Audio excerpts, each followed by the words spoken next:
I were starting a content creator slash influencer program for an elected official or candidate, this is the number one thing that I would do, which is really setting up a good structure, the bones of the operation, if you will. And that first thing would be to create a database of every potential influencer slash content creator we may work with, okay? Like, obviously that database can always be added to, but again, it's creating the structure to work off for targeted strategy, because your strategy when working with influencers and content creators needs to be targeted. Can't be spray and pray, right? Successful traditional PR relies on a targeted approach. Same thing goes with content creators and influencers, okay?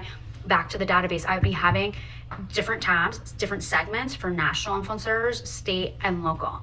And then all of the influencers within there too would also then be tagged with their different niches, because what you're really going to want to do is, in terms of having a really effective targeted strategy, is know location slash reach, and then also what they talk about. Okay, like what type of niche are they in? Are they talking about food? Are they talking about travel? Are they talking about just politics? Whatever that is, okay? So each influencer slash content creator would then have a tag for all of the different niches that they are in.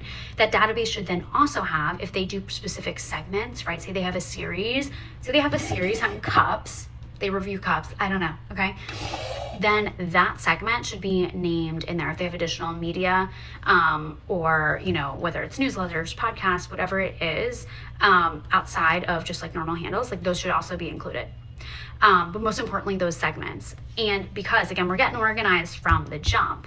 In addition, there should be a, what is that called? Oh my gosh, a column, not a row. Yeah, a column. Oh my God.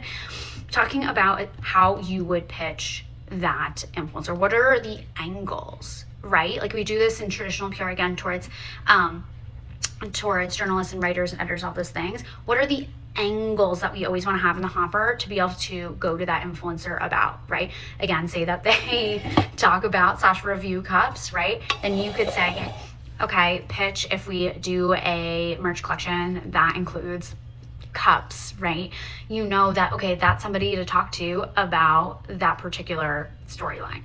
So again, it's setting up a database that sets you up for success for a targeted strategy. That is the number one thing I would do. Again, you're always going to be adding to it, but it will give you the tools for actually like going forward and creating a really specific, again, targeted, how many times can I say that in this video, approach. And just remember that that will actually result in creating dynamics and relationships with those content creators, as opposed to just en masse not knowing who they are and vice versa, and they're not really being like mutual benefit between, you know, the sharing and whatnot.